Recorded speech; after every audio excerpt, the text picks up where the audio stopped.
العلم تاج ونبراس لصاحبه يرقى به سلم الأمجاد والرتب وإن خلا المرء من علم ومعرفة فما يفيد جمال الوجه واللقب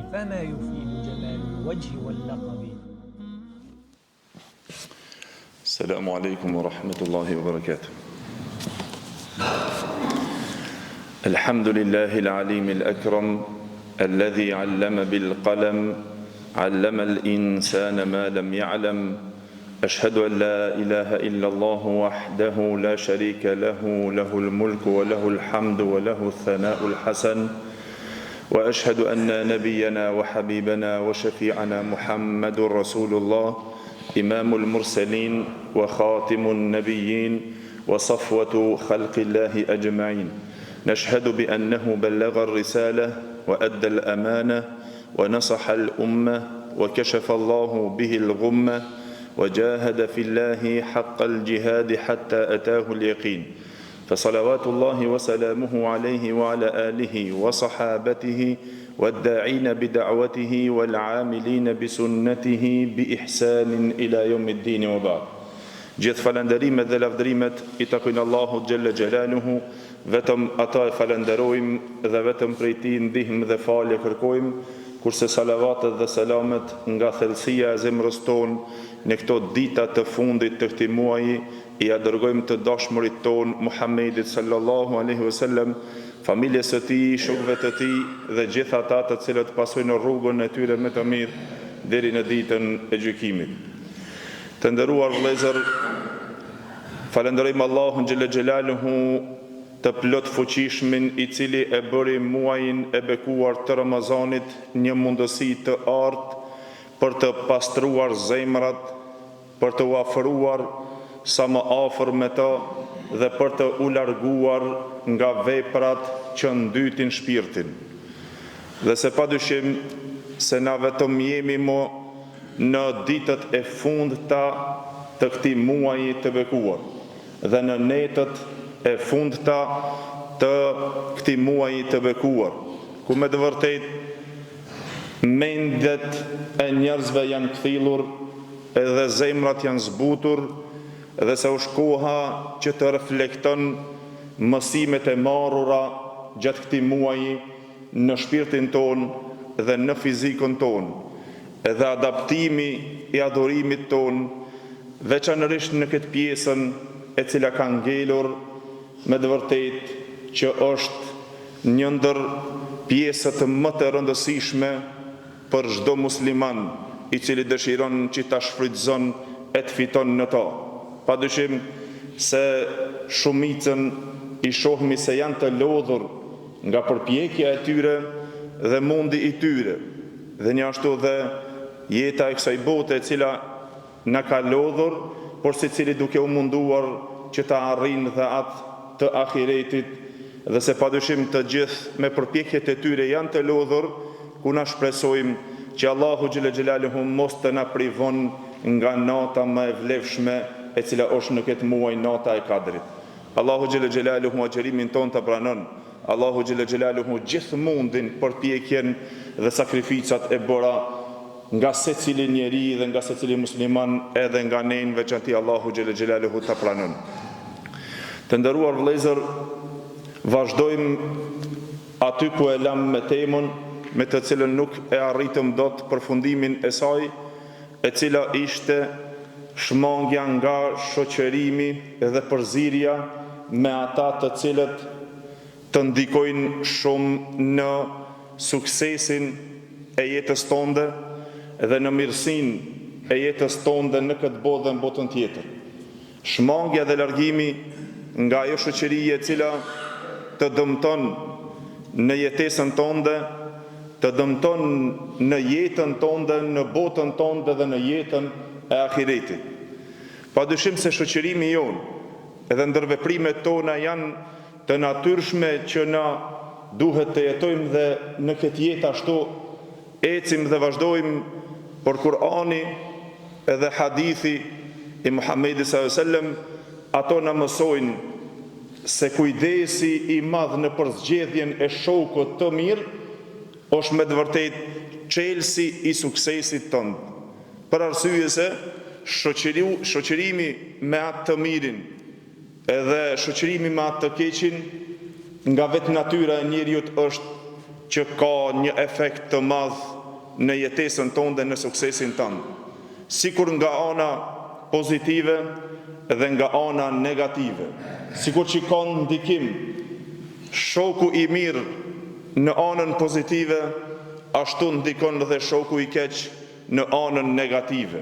Dhe ajo me të cilën hoxha i solli argumentet dhe na i pam një argument hoxha i madh edhe frymëzues për të marrur mësim dhe për të u drejtuar na se si të veprojmë gjatë jetës tonë edhe të kemi kujdesin e veçanërisht në ato mëkate të cilat bëhet shkak ndoshta shoqëria jonë që na ato të i veprojmë. Dhe më përat, tash ngel që të vazhdojmë të ato burrat të cilët i merrnin mësimet e Kur'anit Allahut edhe të profetit Muhammedit sallallahu alaihi wasallam në sytë e ballit të tyre. Edhe ato e jepnin përpjekjen e tyre dhe u mundonin që të i qindrojnë rrugës Allahut xhel xhelaluhu me përkushtueshmëri të madhe shumë. Edhe përpjekja e tyre ishte se si të qëndrojnë në rrugën e Allahut dhe të pejgamberit sallallahu alaihi wasallam. Edhe se ato ngelen janë ashtu drita ndriçuese dhe për ne që na nga to marrim ata shkëndijet e dobishme të cilat na i lanë ato burra të gjeneratës më të artë të cilat i livdroi pejgamberi sallallahu alaihi wasallam. Dhe cekon prej tyre njërin i cili ai mundohej që të ik mexhliseve, tubimeve dhe vendeve ku nuk përmendej Allahu xhel xhelaluhu. Edhe treguam se nuk ka hajr në një tubim në nej nëse ti në to nuk e ke përmendur Allahun xhel xhelaluhu. Edhe se mëkati më i msheft, edhe mëkati që nuk mundesh të ikish në ato tubime, në atë shoqëri dhe në atë mexhlis, është që mas pakti të fut në pjesëmarrje që të bësh për gojimin dhe gibetin. Dhe për atë Abdullah ibn Mubarekut rahimullah kur ju shton se ai e falte namazin dhe me njëherë pas namazit ikte të shtëpia tij. E i thonin o imam, ti hoxhi i madh, dietar i madh, se nuk rrin me ne që të bëjmë bisedë së bashku këtu. Tha çka të rri me ju. Shkoj dhe ulem me sahabët e pejgamberit sallallahu alaihi wasallam, shkoj ulem me tabiinët, burrat shoqëruesit e mëdhenj që i shoqëruan sahabët e pejgamberit sallallahu alaihi wasallam, tha i lexoj librat e tyre dhe lexoj ngjarjet e tyre, veprimet e tyre, jetoj me ata. E nëse rri me ju, tha nuk më përkujtoni vetëm se ose më shkatërroni, më futni në gibete, më futni në përgojime, më futni në mëkate, e kështu me radhë. Tha kur është në këtë pozitë, tha më mirë shkoj dhe ulem me ato burrat dhe jetoj me sahabët e pejgamberit sallam, kur çeli historinë e tyre, kur lexoj veprimet e tyre, i hapi librat dhe jetoj me ta. Njeriu kur lexon për ta, me të vërtetë se sikur ai jeton me ta. Sikur dikush e keni parë, kur e shikon ndonjë film i cili është shumë ndikues apo i përgatitur mirë nga një regjisor shumë i fortë, ai nuk e vëren gjatësinë e filmit sa jeton me filmin. Dhe njëjtë është nëse, dhe kjo fakt është shumë më e lartë, që ti nëse jeton me jetën e sahabëve të pejgamberit sallallahu alaihi wasallam edhe të shokëve të sahabëve të pejgamberit sallallahu alaihi wasallam, tabiinët, që ti me jetuar me ta nuk të del koha që të lexosh dhe nuk ngopesh me historinë dhe veprimin dhe mësimet e tyre të cilët rrjedhin. Por ato vëllezër, vazhdojmë në ato e cila vijon, pra mund të pyet njeriu dhe të thotë, po mirë, nëse nuk shoqërohesh edhe nëse largohesh, izolimi të sjell një armiqësi, edhe ftohje nga njerëzit, ftohesh nga shoqëria, ftohesh nga dashamiri, nga akraballoku e kështu me radhë, ftohja pastaj ndodh derisa njerëzit të largohen dhe armiqësohesh pastaj dhe me to. Nëse nuk shoqërohesh me to, si është çështja e tyre, dietarët një ashtu folën dhe për këto. Imam Shafiju rahimahullah na tregoi dhe na tha: "Wal-inqibadu 'anil nasi maksabatun lil adawa." Të izoluarit, të qenit larg nga njerëzit komplet, tha kjo sjell armiqësi. Dhe një ashtu, "Wal-inbisatu ilejhim majlabatun li qurana'i su."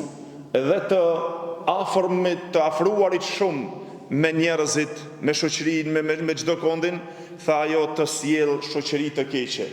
Tha fekun bejnel munqabidi wal munbasid, të jesh në një mesatare, në mes të izoluarit dhe të atyre të cilës shoqërohesh, aty ku është mexhlisi i hajrit, aty ku është shoqërimi i hajrit, ti të shoqërohesh me ata të cilët të sjellin dobi, edhe të ndalohesh dhe të izolohesh e të largohesh nga ata të cilët nuk të sjellin dobi, po nuk sjellin diç tjetër vetëm se ato të pengojnë. Pra çështja është se nëse shoqërohesh me një mos, derisa në to ti e arrin dobin.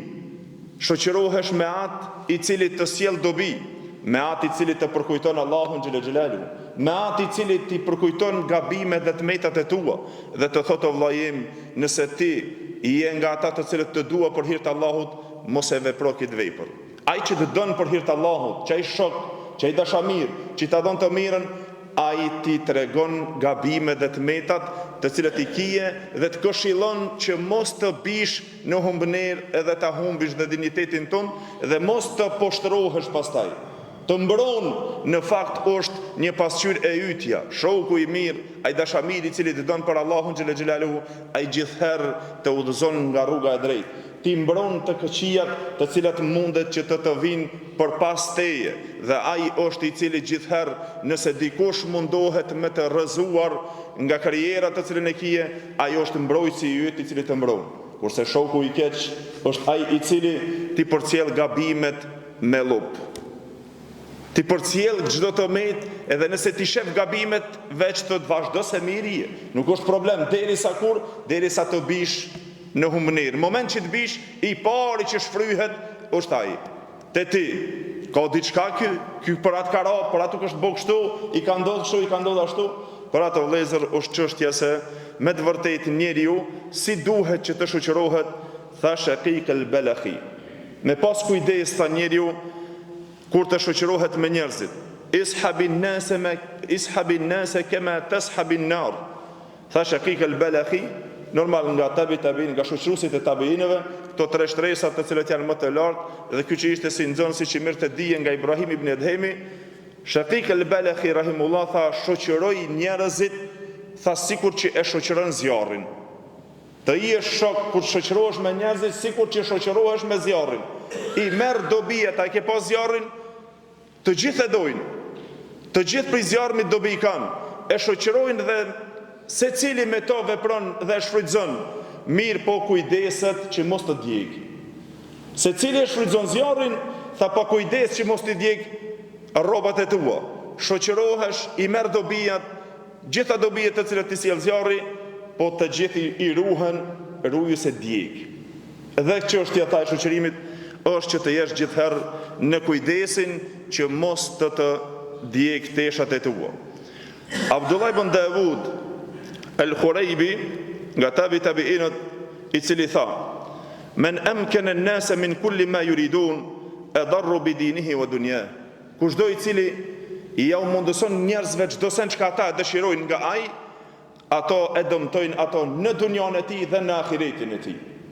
Kur ti shkosh njerëzve sipas dëshirave të tyre, të cilët çdo sen çka dojnë, bëre kështu, bëra ashtu, vepro kështu, vepro ashtu, nëse shkon sipas dëshirave të njerëzve, ta dish se ta dëmtojnë edhe dunjon, edhe ahiretin. Ta dëmtojnë edhe këtë botë, edhe botën tjetër.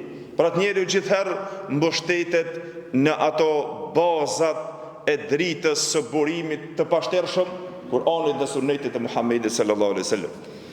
Një është Ibrahim ibn Edhem, ku e cekun pra tabiini, dhe hoxha i Shaqiq al-Balakhiyut, tha: "Men arada at-taubata falyakhruj min al-madhalim wal yad'u mukhalitati an-nas wa illa lam yanal ma yurid."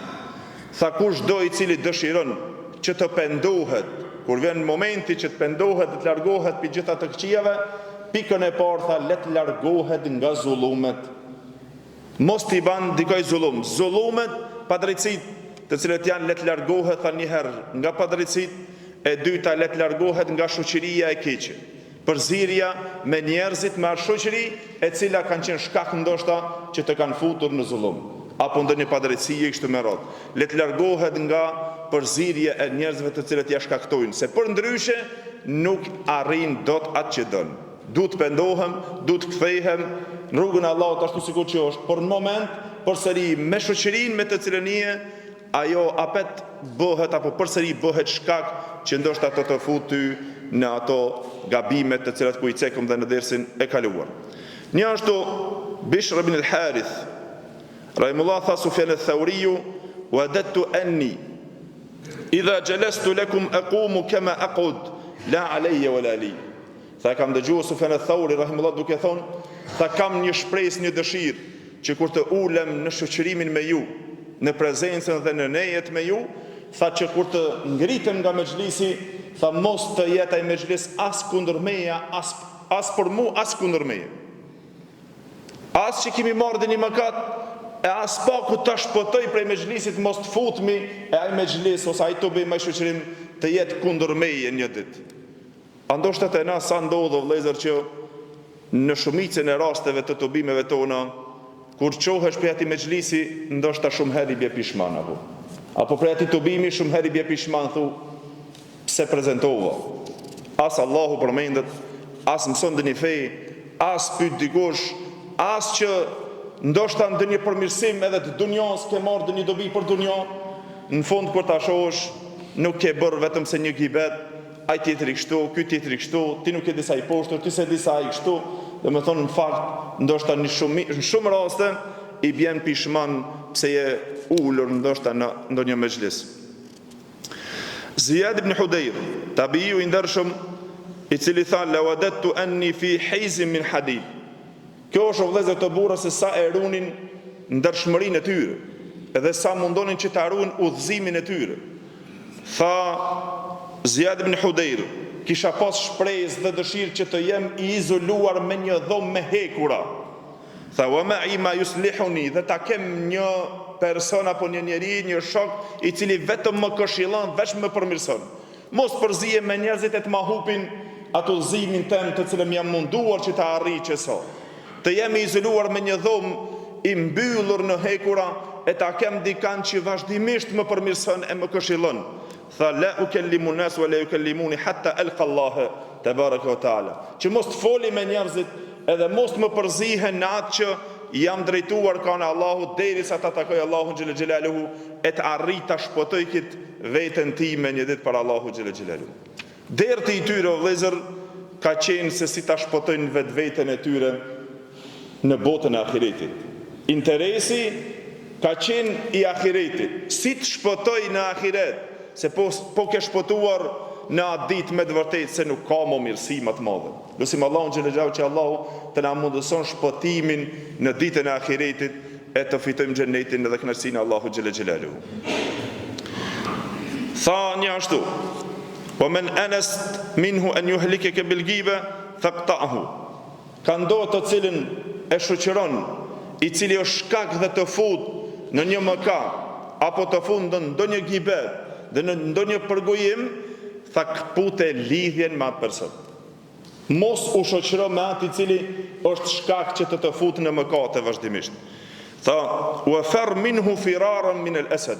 Dhe ik nga ai ashtu sikur që ik nga luani, apo sikur që ik nga një njeri i cili është i zgjebosur. A ke po ai që është i sëmur, i sprovuar me zgjebe që i thomi thëna? Ai që e ka zgjeben, të gjithë njerëzit i largohen. Pse? Smuja mund të jetë ngjitse. Tha iki nga ai i cili ndoshta ta transferon smujën e tij te ti. Dush me qenë shumë i kujdes pra në këtë shoqërim. Një ashtu vëllezër Muhammed ibn Wasi' rahimahullah, tabiiu i ndershëm të cilën e cekum në ditën e xumës, ku tham se kemi fol shumë për këtë burr Muhammed ibn Wasi', që me të vërtetë ka qenë adhurues i madh. Subhanallah, njerë që ato burrat shtresës së tabeinëve, shoqëruesit e sahabeve, pse gjithë këtë vepër, subhanallah, pse kaq shumë të interesuar? Kur kemi njoftur na, pra në mesin ton njerëz të interesuar, duke u munduar të jarrin sahabët e pejgamberit sallallahu alajhi wasallam. Ku thamë se nëse ke mundësi që ti të mundohesh që të i kalojsh secilit për të Allahu, mundohu dhe bëra ata. Mos e le dikush me ta shku në rrugën drejt Allahut xhel xhelalu. Për atë Malik ibn Dinari ishte tabiu i ndershëm që më shumti dhe ky vepronte shumë dhe është i njohur për asketizmin e tij. Dhe një ashtu dhe Muhammed ibn Wasi, rahimullah, për të cilën e njihnin njerëzit për adhurimin e madh që e bonte Muhammed ibn Wasi. Derisa subhanallah, tha Ismaiu, Sulejman et-Tejmiju, tha ka thonë një herë, kisha pas dëshirë që ta takoj Allahun xhel xhelaluhu, nuk ka person që kisha shpresu që me sahifet e ati, me fletushkat e ati, ta takoj Allahun, përveç Muhammed ibn Wasi. Sikur të më kishin dhonë, tha, sahifet, ato fletushkat që i ka mbush me veprat mire që i ka shujt me laqet, e ta takoj Allahun me veprat e Muhammed ibn Wasi që i ka pregadit. Ky është burri me të cilën kur tham në hutbe e cekum që e ka pa në ondër, një herit dikush dhe i tham Malik ibn Dinarit se e kam parë se thirrej në ditën e gjykimit për të ecë dhe për të shpëtu, tha nuk e pam që u çu dikush të shpëton përveç Muhammed ibn Wasi. Malik ibn Dinarit i rat fik. Filloi të qanë me ditë, pse me vepra që e ka arritur ka punu shumë për me shpëtu. A kurse ai burr i cili ka qenë me këto vepra që Allahu xhel xhelalu mësim kanë pas dertë në shpëtimit. Një ashtu o vëllezër, tha ishte ky njeri i cili Muhammed ibn Wasi. Pse i ceki këto? Për arsye se vetëm ta kuptoni dhe ta dini se çfarë burri ka qenë Muhammed ibn Wasi, tabiu i ndershëm. Derisa ishte Gjafer ibn Sulejman, tha kur më vrashtsohej zemra ime, tha shkojsha me shikojsha në fytyrën e Muhammed ibn Wasi, më zbutej zemra. Vetëm me shiku fytyrën e tij, tha e kuptojshe se një njeri sikur me qenë, sikur ajo gruaja që i ka humbur fëmijët e vet, që qanë që mërzitet, që pikëllohet për fëmijët e vet, tha e shifshe fytyrën e Muhammed ibn Wasi i pikëlluar nga trishtimi i ditës së ahiretit. E shifshe në fytyrën e tij se ka dert ahiretit. Dhe nëse më vrashtoi, tha zemra, vetëm shkojsha që ta takoj Muhammed ibn Wasi, t'ja shikoj fytyrën e tij, tha më zbutej zemra. Vetëm shikimin e fytyrës së tij. E ky burr është ai i cili tha kështu. Dhe më thon aq shumë bonte ibadet dhe ruhej, tha ra'aytu Safwan ibn Muhriz fil masjid qaribe. Tha e pash një herët Safwan ibn Muhriz në xhami, afër duke qenë me njerëzit që kanë marrë mësim me njëri tjetrin. Tha e pash duke polemizu, tha me njerëzit filluan që të futen në përgojim, ta përgojone dikondin, tha u ngrit nga i mexhlis duke i shkund teshat e tyre dhe tha ju me të vërtet jeni një sëmundje nxitse. Unë i kam faje që i erdha në këtë mexhlis dhe u futa këtu që të marrë mëkate së bashku këtu me ju. Tha u ngrit dhe u largua. Do me thoni për cilëshin çështjet shumë me hollësi o vëllezër, që mos ta prishat veprimin të cilën e ka vepruar gjatë jetës së tij dhe është munduar. E njëjta është sigur të mundohesh tash në Ramazan shumë, e natën e të mundohesh e pastaj në fund ta prishish gjithat vepër gjithat mund. E nuk është në rregull që ta prishish gjithat mund pasi që te e shijove adhurimin, e shijove ibadetin, por atë duhet që të marrësh atë refleksin e veprimit të vazhdimit të saj, që një ditë shpresojmë që Allahu xhela xhelaluhu të na mëshiron të gjithëve. Ibrahim ibn Adham, ku e ceku më herët, rahimullah, tha një herë të pathirur me një banket, me një tubim, me një fest, tha fa hadara fa dhakaru rajulan lam ya'tihim. Kur shkoi ajo festa, taj tubimi, Ibrahim ibn Adham tha filluan aty në mexhlis për dikondin që e ka thirrë dhe nuk i ka ardhur. E filluan ata të folin. Ai s'ka ardhur se kështu, ti nuk e di pse ka ardhur, ai për këtë qëllim s'ka ardhur, kështu, s'ka ardhur ashtu.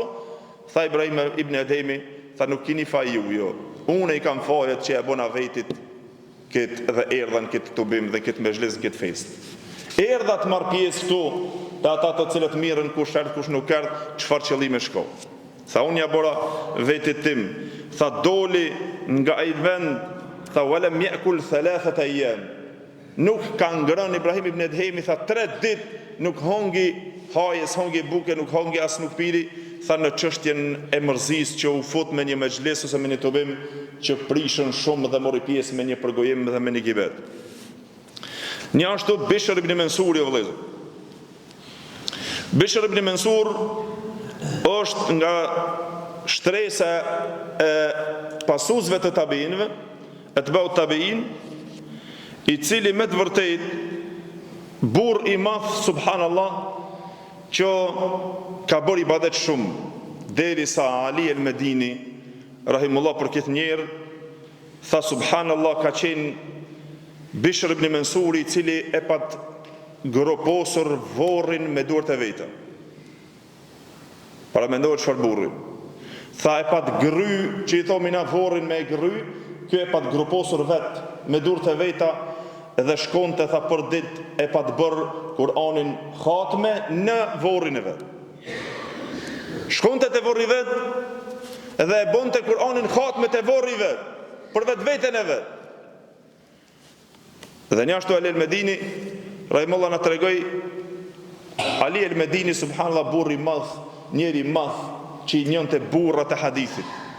Nuk e kemi njohur këtë burr përderisa nuk na e bëri të njohur hoxha që vdiq në Ramazan, Allahu e mëshiroft, muhadithin e njohur Abu Ishaq el-Huwaini. Ai na e njohi këtë burr të madh në derset e tij, në shpjegimet e tij.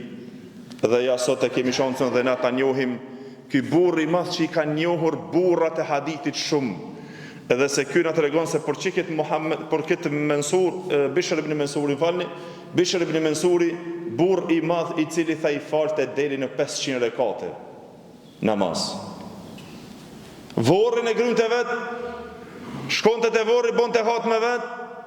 Na as që mormi mësim kur bëhet një vorrim, edhe në vorrim bëjmë përgojim, e as që mormi këshill kur jemi në vorrim, apo kur jemi në pjesë ndonjë vorrimi. Kjo subhanallah, çka do të thonë gjendja prej gjendjes se atyre burrave që e kishin dethin e ahiretit. Edhe i falte 500 rekat, 500 rekat. A kurse te na, nëse fal pak nefsi çka thot, boll se ti abëdën që me sunet është 8-11, pastaj kujdes, se me po me fal ma shumë, bindën i mëkatës të falën. Kjo është nefsi kur nuk dënë. Kurse këto burra e kuptohen ndryshe sunetin e pejgamberit Allah. Lehtësimi i pejgamberit Allah që ishte për me fal namaz natë, dhe sikur që i bëshin ibadet natën, ishte ajo më e mirë dhe më vërtetshme. Po këto burra e dishin nevojën e tyre dhe bëshin ibadet shumë dhe bëshin rekate shumë, që pejgamberi sallallahu alajhi wasallam tha, bëni sejdë sa më shumë. Të veproni sa më shumë sejdë, këto bëshin rekate është për qëllimi në momentet e nafiles.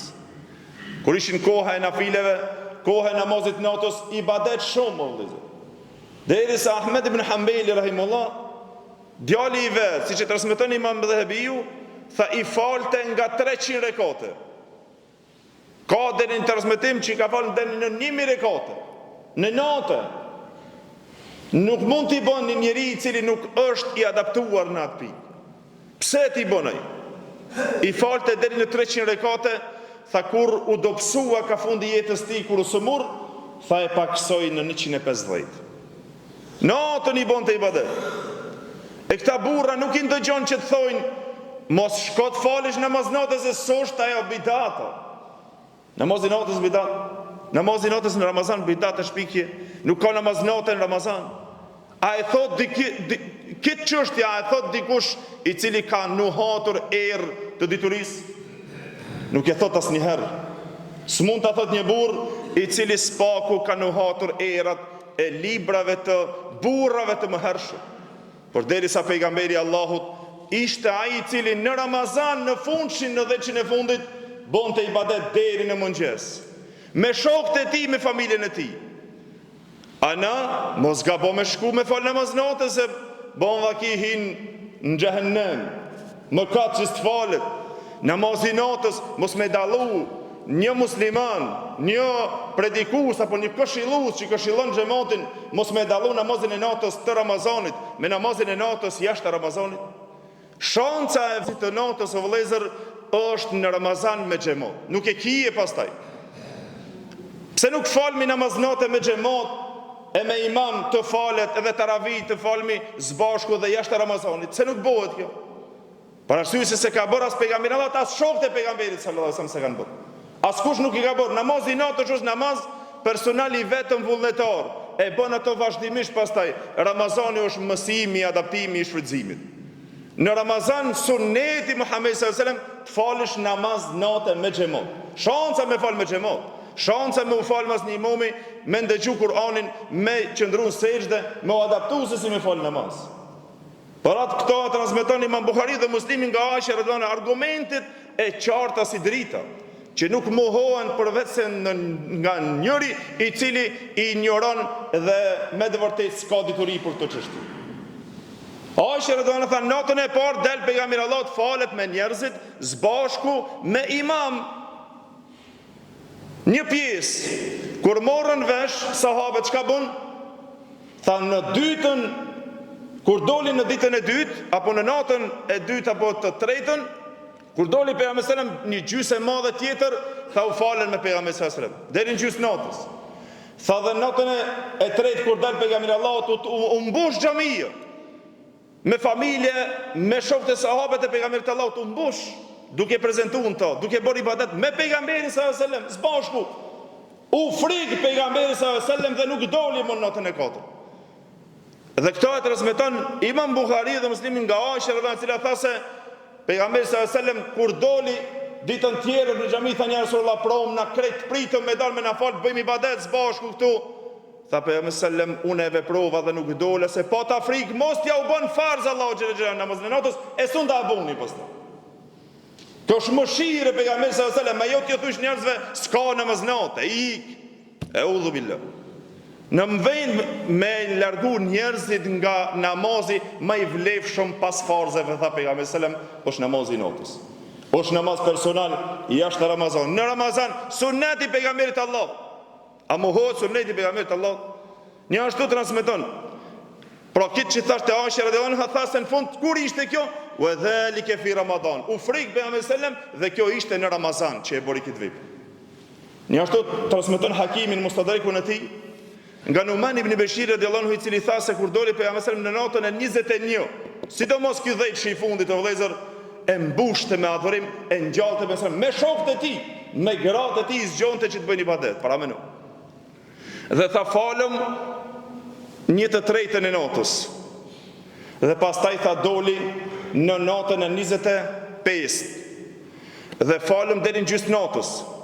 Tha në natën e 27 tha falëm deri në syfyr, patëm frikë që mos na ik syfyri. Me kanë me pejgamberin Allah. Me pejgamberin Allah të kanë falë, ibadet kanë mos bashku që të sahabët. Ata është me thonë, so është aja, s'duhet me mu. Allahu na ruajt dhe Allahu na mbroft nga ignoranca dhe Allahu mos na sprovoft që të bëhesh shkak ndoshta që njerëzit një ditë do të mvarën për qafën tonë dhe thonë pse ditë e hakun dhe nuk na tha. Për atë kjo është obligimi im dhe i gjithë predikusve që të ta tregojnë hakun se një ditë për Allahu xhelal do të dalmi. Nëse unë jam i mangët nga adhurimi, nuk do të thore se adhurimi e ka gjithat vujtje dhe ai ka mangësi. Por unë do t'i pari të jem zbashku me ju në adhurim të Allahut, edhe se duhet me qenë mas shumë të që i frigem Allah. Dhe se kjo është pjesë që pejgamberi Allahut ishte ai i cili mas shumë të kishte frikë Allahut xhelal se gjithë ju, dhe thonte unë di çka ju nuk dini. Por ata i ishte ashtu. Dhe i edukonte dhe sahabët e tij që të bëjnë adhurim dhe të bëjnë ibadet. E këto sahabët të cilët bëjnë ibadet kaq shumë dhe falshin rekate kaq shumë. Pra të mendon te na e ka fal taravih nuk ri boll. Nuk do mi të thom se s'ke bërë mirë, boll ke bërë, por aq shumë jemi të nevojshëm për të shpëtuar o vëllezër që me bëmë u falë dhe ta natë nuk na mjafton. Se vetëm çikit 10 e fundit e kemi bëjmë ibadet pastaj e harroj. Shancën e kemi që të fitojmë e të zbusim zemra e të bëjmë ibadet. Kur mos ja lejon nefsit ton të gjithë njerëzit të vinë të bëjnë ibadet, të falen, e të ndriçon xhamia, e të flen atje, mos i shata si të humbur i shef. Ti shohish njerëzit që bëjnë ibadet në hisën më të bukur të natës, nëse i sheh sikur ti humbur, vetëm bënja pyetjen vetes tonë dhe mjafton. Por atë Bishr ibn Mansuri ishte ky burr i cili i falte nga 500 rekate. Derisa nga vetë Hasan ibn Aliu, i cili e mërtoi Zein ibn Abdini, që llogaritet nga burrat e mëdhenj dhe në mëdhëbin Hanefi, ishte burri që falte deri në 1000 rekate. Po mirë Abu Hanifa rahimullah, që thonë se ka falur namazin e sabahut me abdesin e yacis. Ky a ka ndetin kafe me abdes, vetëm e ka mojt abdesin, apo pse e ka falur sabahun me namazin e yacis? A veç e mojt e abdesin. Por shkak se ka bo ibadet, njeri që i bën ibadet, nëse merr abdes, duke falë yacin, nëse është nota e shkurt, deri në sabah nuk e prish abdesin, se i qëndron me ibadet dhe nuk e prish abdesin. Jo veç shumë thjesht thomi se e ka falë me abdes të sabahun, ama se çka veprus na intereson. Se ka falë namaz nota, çfarë ibadeti ka bo, nuk na intereson. E kjo është o vëllezër që na duhet pak që të hulumtojmë edhe spaku të kërkojmë atë të drejtën dhe hakun e cila është, dhe se me të vërtet të jenë burrat të cilët marrmi shembull prej burrave të cilët kanë vdekur këtë rrugë të drejtë dhe të hakut. Bishr ibn Mansuri ishte ky njeri i cili dhe vorrin e vet e gropoi dhe bëri hatme për vetveten e vet. Ta shpoton vetveten e vet. Ana leje që nuk dëshirojmë ta shpotojmë vetveten tonë, po dhe tjerët mundon me i pengu. Allahu na ruaj. Tha Bishr ibn Mansuri, ma jalastu ila ahadin fatafarraqna illa alimtu anni law lam aqud ma'ahu kana khayran li. Tha Bishr ibn Mansuri rahimullah, tha nuk jam ulur me dikant dhe pastaj kur jam ndarë nga mezhlisi me ta, tha për vetëm se përse jam ulur me ta, tha do të ishte ma mirë mos isha ulur se sa që jam ulur. I bi pishman, tha pse jam ulur me ta. Nëse ulesh, me njëherë fillon po ky po ai pa i tjetri dhe futesh deri në atë pjesën me të cilën nuk ke hajër dhe nuk ke dobi. Tha Sufjan al-Thawri rahimullah, inni la alqa al-akh min al-ikhwan al-liqa fa akunu biha ghafilan shahran. Tha Sufjan al-Thawri rahimullah, unë e takoj ndonjë vëlla prej vëllezërive këtu që jemi, tha së bashku me ju, para menon kohën e tij, të tabiinët. Tha takoj ndonjë vëlla, tha jes një muj ditë nga flet për shkak takimit që jam taku me ta. Nga flet, ma vdes zemrën vetëm që jam taku për një kohë shkurt, tha ndikon ai gafleti i tij një pjesë e madhe, tha zemrën s'u nesellin veten time. Një ashtu Mansur ibn Zadan tha inna ar-rajula min ikhwani yalqani fa afrah in lam yasuni fi sadiqi. Tha është një vëlla që e takoj, tha shumë ka ardhur rreziku i takimit i mexhlisit, tha ruhem prej tij aq shumë sa që frigem që mos të më dëmton të shokim. Si të takon me njëherë, ti shoqërohesh me filonin, kujdes, ruju, nuk e diti, e kita, tha gjithherë kur takohem, tha me vëllezërit e mi, tha i frigem që mos të më bën keq të shokim.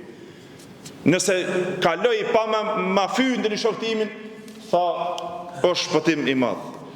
Para Wahib ibn al-Wardi, tabi'u apo tabi'u i ndershëm, wajadtu al-izlata fi al-lisan, tha e gjeta të gjithë largimin dhe izolimin në gjuhën e njeriut që ai mas pari ta ndal këto dhe pastaj shoqëria e cila e fut deri në atë pjesë.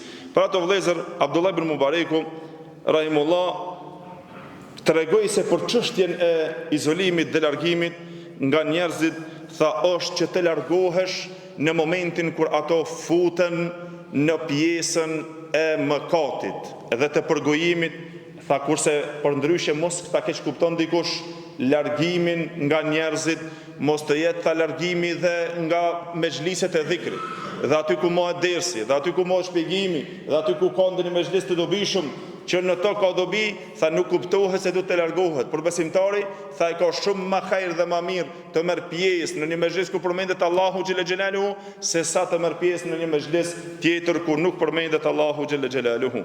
Nëse ato futen në përmendjen e Allahut, ti duhet më njëherë të aktivizohesh dhe të interesohesh për Allahun dhe për shpëtimin me vetvetes tënde, a nëse futen në shkatërrime dhe në intereset e njerëzve, tha shuku dhe largoju ati me xhlisin. Një ashtu, tha besimtari është ai i cili mundohet që të i largohet fjalëve të kota edhe bisedave të kota të cilët ta dëmtojnë jetën tonë edhe ta dëmtojnë shpirtin tënë. Edhe ajo e cila të forcon, tha është të marrësh pjesë në tubimet e hajrit, edhe të marrësh pjesë në kopshtet e xhenetit. Dhe se padyshim kopshtet e xhenetit janë shtëpijet e Allahut xhelle xhelaluhu, edhe se nëse shoqërohesh ta aty ku shpjegohet feja Allah, në kopshtet e xhenetit, atë e kije mbrojtje nga zjarmi i xhenemit. Një ashtu, Omer ibn Khattabi radiallahu anhu thonte kapuni për dhikrin e Allahut xhelle xhelaluhu. Përmendja Allahut xhelle xhelaluhu, se ta përmendish Allahun kur dam nuk i. Asnjëherë nuk i dam. A nëse i përmendi njerëzit, domi shumë i madh. Nëse shan, nëse fyn, domi të folurit është shumë i madh. A kurse nëse përmend Allahun xhelle xhelaluhu, dam asnjëherë, përveç se dobi, përveç se hajr i madh. Një ashtu, Ebu Dardaj radiallahu anhu tha, min fiqhi rrajuli me meshahu wa madkhalahu wa makhrajuhu min ahli ilm. Tha të shoqërohesh me burrat e diturisë. Mos u ndiko nga ajo që mos u shoqëro me kit, ik pe ati, ky i rrezikshëm, ai tjetri i rrezikshëm. Tha nga mendja e kulluar e njeriut është. Ebu Darda radiallahu anhu sahabi pejgamberi sallallahu alaihi wasallam tha nëse dëshiron që ta dish njeriu që ka mendje të kulluar, tha është ecja e tij, dalja e tij, hyrja e tij, jetesa e tij me njerëz të diturisë. Ai i cili ka mendje të kulluar, ka jurisprudencë dhe njeh pak, dallon të mirën dhe të keqen, tha shoqërimi i tij, ecja e tij, hyrja dhe dalja e tij, tha është me njerëz të diturisë. Dhe gjithherë nëse shoqërohesh me njerëz të diturisë, gjithherë ije me një mbrojtje të vetvetes tonë. Pse se e ki mashën me vete. Nëse don me rëndë një humnen dhe një mëkat e pyet, kada ta pyeti hoxhën. Çka thotë çiftu? A është në rregull, a nuk është në rregull, a ban, a nuk ban? Gjithherë ije me një farë mbrojtje. Moment që ti mendon se vetë mundesh të i prish, është shumë problem. Dhe hoxha apo dietari i vetëm është problem që t'ja del, po nuk pat shoqërinë e tij të cilët e drejtojnë dhe në gabim kur të bjerë vetë si hoxh. Apo si dietar, nëse bën në gabim, shoqëria e hoxhallarëve, të cilët i ka ai me të vërtet, të mbron shoqëria që ti mos të bësh edhe ndonjë gabim, mos të rshesësh ndonjë gabim. Nëse je vetë mendon se të rritet mendja dhe i gron dhe mendon se je në rregull, e kjo nuk është në rregull. Për atë njeriu duhet gjithherë që të shoqërohet me ato të mirë. Tha një poet arab, wahdatul insani khairun min jalisi su'i indahu. Të qëndruarit vetëm o vëllezër, tha është shumë më mirë për njeriu se sa të ulet me një shok i cili është i keq i tij. Tha wa jalisul khairi khairun min qu'udil mar'i wahdahu.